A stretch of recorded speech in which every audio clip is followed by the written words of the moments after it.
Esse podcast é um oferecimento da ConnectWay, uma empresa que há 20 anos distribui tecnologias e soluções Huawei no Brasil. Olá pessoal, tudo bem? Aqui é Samuel Possebon, editor da Teletime. A gente está de volta com mais um Boletim Teletime, nosso podcast diário com as principais notícias do mercado de telecomunicações. Hoje trazendo o que foi destaque nessa quinta-feira, dia 21 de setembro de 2023, no Boletim da Teletime, que vocês já sabem, está disponível no nosso site www.teletime.com.br, totalmente de graça. Vocês podem entrar lá para se inscrever, para receber a nossa newsletter.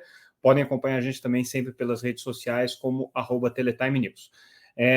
Fechando a semana, claro que a gente ainda tem essa sexta-feira com algumas notícias que podem acontecer, mas fechando as nossas sequências de podcast dessa semana, a gente destaca uma matéria que foi feita na Teletime nessa quinta-feira sobre o futuro do mercado de FWA, o acesso à banda larga fixa, mas utilizando a rede 5G. A gente já tem falado muito sobre isso, é um mercado que está começando a se aquecer, com movimentação dos principais fornecedores, algumas experiências de operadoras, como é o caso da Claro, por exemplo, que já lançou um serviço, né? E aí a gente traz uma análise feita pela consultoria BEM.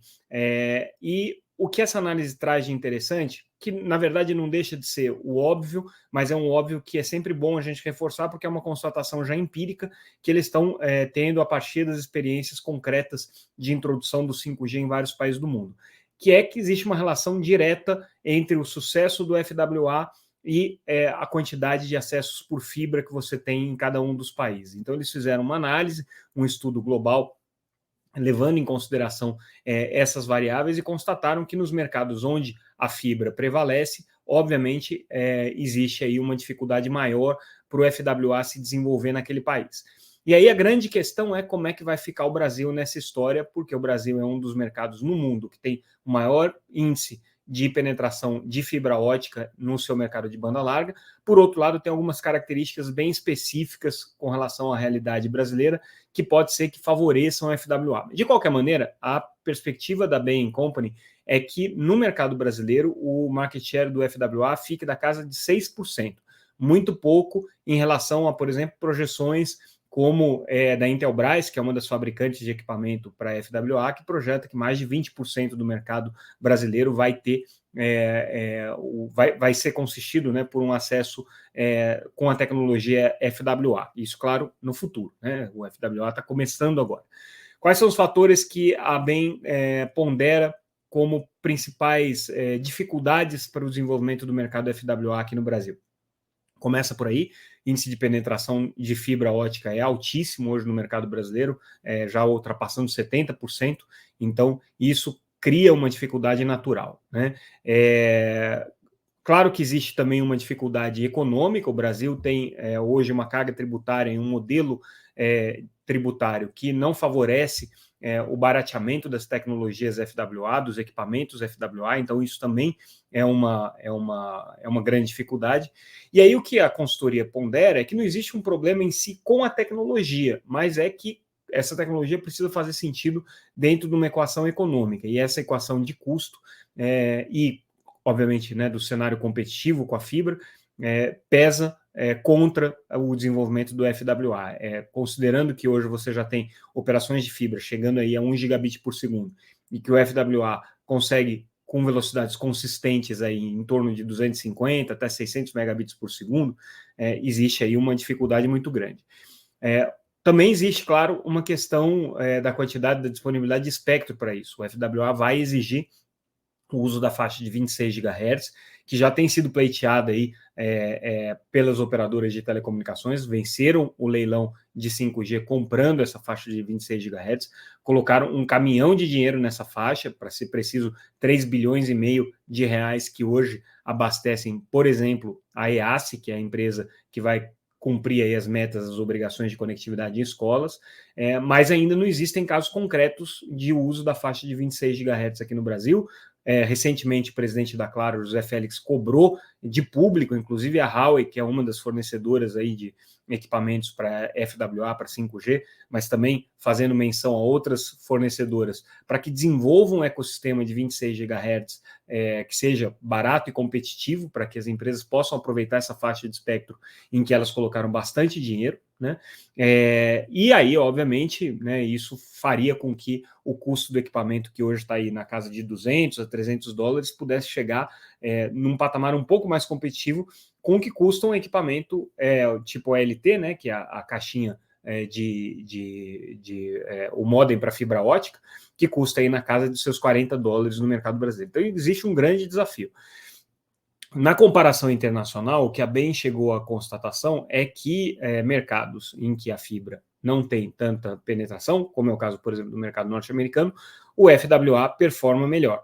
Né? Existem casos, por exemplo, como é o da Austrália, em que o sucesso do FWA vem também muito do uso combinado aí com a rede neutra que o governo oferece, uma rede semi-estatal, né? Finlândia e Noruega também são casos aqui de sucesso do FWA, mas que passam muito pela legislação local de cabeamento, né? Tem algumas peculiaridades lá. Já na Espanha, que tem um mercado de fibra super desenvolvido, muito parecido com o mercado brasileiro, só 1% do mercado de banda larga hoje é FWA. Então, né, isso mostra essa correlação entre fibra e penetração dessa tecnologia de acesso fixo móvel. O que pesa a favor do FWA no Brasil primeiro, você tem muitas operadoras regionais, segundo a Bain Company, isso é favorável à FWA, porque elas podem querer desenvolver a banda larga utilizando essa tecnologia. São operadoras que também estão em fibra, mas que têm a expectativa de poder expandir seus mercados. E existem alguns subsídios e algumas políticas governamentais indo aí nesse mesmo sentido, que pode também ajudar, de alguma maneira, o desenvolvimento do FWA. Mas essa discussão, então, está acontecendo agora, é um debate que as operadoras estão tendo sobre qual vai ser o alcance do FWA. A gente vai discutir muito disso aqui, é uma tecnologia importante para universalização e para viabilização da banda larga no Brasil, mas enfrenta todas essas dificuldades e essas variáveis aqui no mercado brasileiro. Outro tema que a gente está destacando no nosso boletim nessa quinta-feira é um encontro que aconteceu, promovido pela Anatel, com alguns países amazônicos e com os estados que compõem a região amazônica.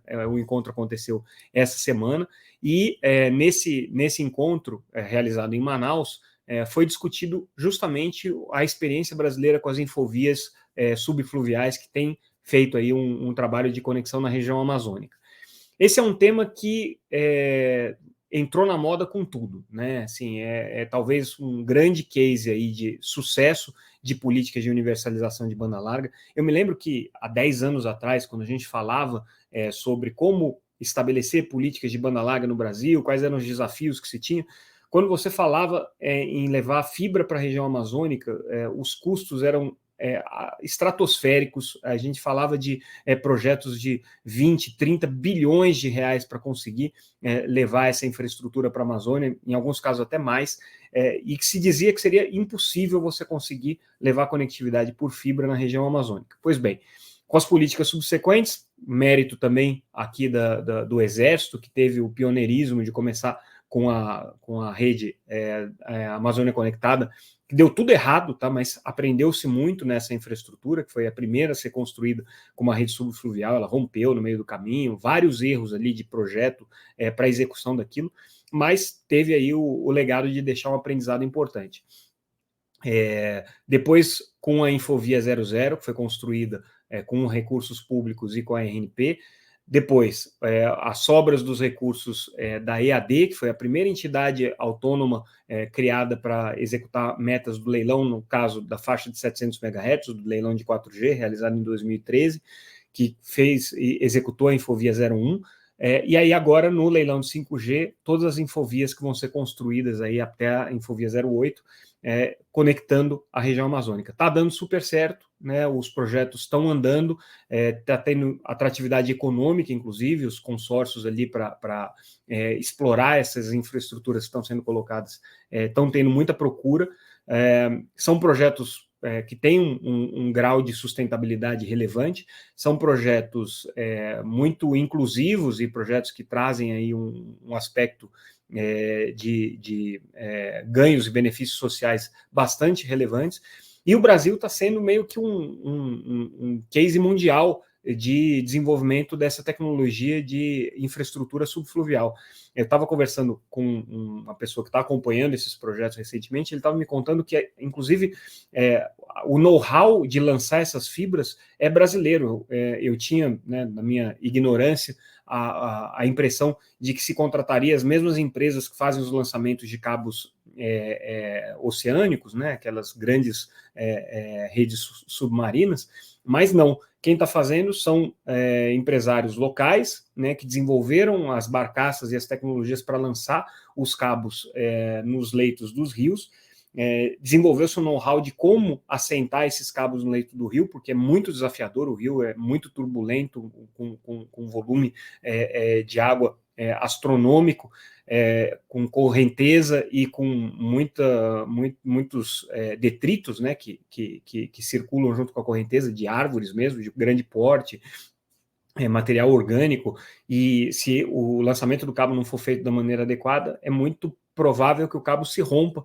por conta desse ambiente absolutamente hostil. Para não falar no fato que é uma profundidade muito grande, né? Alguns rios amazônicos chegam aí a mais de 50 metros de profundidade. Você tem uma visibilidade praticamente nula, né, para você assentar esse cabo lá no fundo, e você não tem como fixar ele, porque é lama, né, no fundo do rio. Então ele precisa ser lançado de uma maneira quase orgânica, acompanhando o movimento dos rios aqui. Então essa experiência que o Brasil está ganhando está sendo muito discutida. E aí, voltando para o evento da Anatel, a Anatel organizou esse encontro com alguns países da região amazônica para comentar e discutir essa experiência. Foi um encontro prestigiado por todos os conselheiros da Anatel, participaram desses debates. Alguns representantes de outros países também, dos governos estaduais, trazendo a importância da conectividade significativa desses projetos das infovias subfluviais para o mercado de banda larga naquela região. Então, é um tema, lembrando, né, que recentemente o presidente Lula teve na região norte, fazendo a inauguração da Infovia 01. Então, é um caso aí de política de conectividade que tem mostrado aí muita repercussão positiva e que aparentemente está dando bastante certo. A gente vai continuar acompanhando esses projetos, né? Tem muita infovia ainda para ser lançada, para ser inaugurada também, mas são projetos aí bastante interessantes, bonitos e que têm feito uma diferença grande quando a gente fala da cobertura de banda larga nessa região, que até então, né, precisava ser servida ou por links de rádio ou por satélite, né, a dificuldade de você chegar com fibra era muito grande, e agora esse cenário está mudando radicalmente com essas infovias acompanhando o leito dos rios. Claro que você conecta só as comunidades que ficam à beira dos rios, mas é onde as pessoas moram naquela região. São milhões e milhões de pessoas que moram ao longo dos rios da região amazônica. Mudando de assunto, mas falando ainda de projetos desafiadores de conectividade, aqui a TIM vai fazer o treinamento essa semana da Marinha para o uso das redes que a empresa instalou de 4G e 5G na estação Antártida, na estação Comandante Ferraz. Isso aqui é um legado da compra da Oi Móvel, tá? A Oi era operadora na Antártida, e com a venda da Oi Móvel, a TIM assumiu esse compromisso. É claro que é uma operação não rentável, né? Acho que a TIM nem espera ter lucro com essa operação lá. Tem pouquíssima gente falando, ninguém paga, né, um volume significativo para manter uma estrutura que está ali num dos continentes mais hostis para qualquer atividade humana. Mas é uma rede complexa, que tem que funcionar numa situação atmosférica e climática completamente hostil. A conexão, né, do backhaul tem que ser feito por satélite, também é muito desafiador, porque você está num extremo do planeta, então os satélites, como eles ficam no cinturão de Clark, em cima do Equador, né, projetados a 36 mil quilômetros acima do Equador, você tem que colocar a antena parabólica praticamente apontada para o horizonte, né? Então, isso aí traz alguns desafios de conectividade bastante significativos também. Mas aqui a TIM desenvolvendo a infraestrutura e agora treinando a Marinha para fazer a operação dessa infraestrutura ali. Claro que a TIM vai ter que continuar dando suporte de tempos em tempos, os técnicos da TIM vão ter que passar uma temporada gelada lá para ajudar a fazer o sistema funcionar. Mas é muito legal esse projeto também. A gente traz uma pesquisa do MEF, uma entidade global responsável pelo acompanhamento do mercado de aplicações móveis, em que eles falam muito sobre o crescimento do carrier billing. Carrier billing é quando a operadora de telecomunicações cobra por determinados serviços que estão trafegando na rede, e aí a novidade que essa pesquisa do MEF traz é que tem crescido, né? O MEF significa Mobile Ecosystem Forum, só para deixar claro, tá? Antigamente era Mobile Entertainment Forum, eles mudaram porque não é só entretenimento, mas é todo ecossistema. Mas o que eles colocam hoje é que 1/5 dos usuários de redes móveis declaram que nunca fizeram cobrança de nenhum tipo de serviço pelas suas redes. E todo mundo na prática faz, tá? Se você olhar na fatura do usuário móvel, tem uma série de serviços que estão sendo cobrados ali, muitas vezes ele nem sabe porque isso vem como parte do plano, né, mas está sendo cobrado lá. Então, serviços, por exemplo, de streaming, serviços de leitura, tudo isso sendo cobrado diretamente na fatura, né, principalmente no Brasil, que você tem uma série de benefícios tributários aí por esses serviços, né, é um mecanismo muito utilizado aqui pelas operadoras. Então, o que eles apontam é que essa tendência tem crescido, as operadoras veem aí realmente uma oportunidade de poder conseguir ganhar novas receitas, né, e poder também agregar valor aos seus serviços, pelo menos nos serviços aqui de cobrança, né. Claro que existe aí um fator que ajuda muito, que é a comodidade. 42% das pessoas usam o carrier billing porque consideram mais cômodo, mais rápido também, né? 38% das pessoas acreditam que a velocidade de cobrança é uma coisa que ajuda, e 31% acreditam que a segurança proporcionada pelo carrier billing é um aspecto positivo também. O aspecto negativo é que você tem que se manter fiel à sua operadora, do contrário, você vai perder vários serviços que estão sendo cobrados ali naquela mesma fatura. Mas isso aí faz parte do jogo competitivo entre as empresas. A gente também traz, como toda a imprensa internacional de tecnologia hoje trouxe, a grande notícia do dia foi a compra da empresa Splunk, especializada em segurança e inteligência artificial, pela Cisco, pela bagatela de 28 bilhões de dólares. A Cisco colocou aqui quase 13% do seu valor de mercado nessa compra, tá? Mas foi uma compra aprovada por unanimidade aí pelo conselho da Cisco, faz parte da estratégia de empresa, ela tem crescido por aquisições já há muitos anos, talvez hoje a empresa que mais compre outras empresas para trazer tecnologias e soluções para dentro.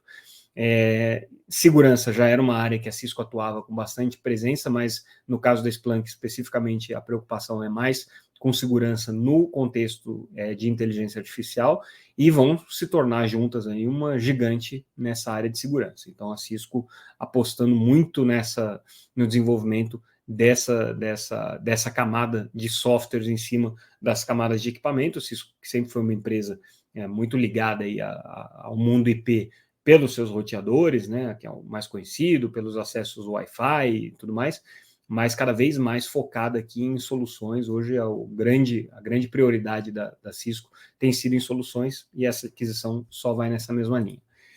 E a gente fecha o nosso boletim de hoje trazendo uma notícia de que a Sensinet, uma integradora do mercado de satélites, está agora oferecendo para a Defensoria Pública do Amapá uma solução de conectividade com o satélite da Starlink. Interessante dessa parceria é a velocidade que está sendo contratada. Então, a Defensoria conseguiu uma conexão garantida de 200 megabits por segundo, o que é bastante coisa, considerando que é uma conexão via satélite, né? E foi a solução vencedora em preço, né? Só que só mostra o estrago que o Starlink está fazendo no mercado de comercialização de soluções corporativas, de acesso corporativo via satélite, tá?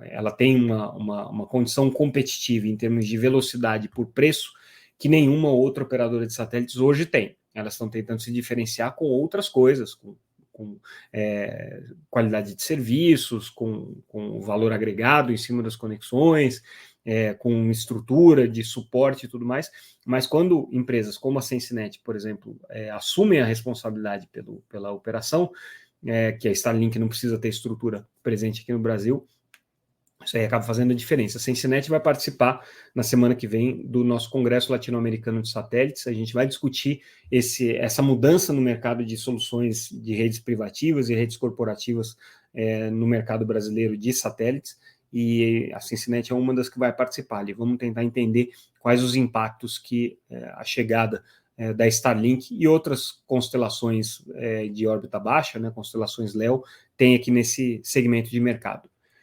E com isso, pessoal, a gente encerra o nosso boletim de hoje, encerramos também, assim espero, a nossa semana de podcasts, mas claro que se acontecer alguma coisa relevante nessa sexta-feira, a gente vai trazer para vocês ou amanhã mesmo, no sábado, ou então na segunda-feira a gente volta com o resumo do que aconteceu de mais importante nessa sexta.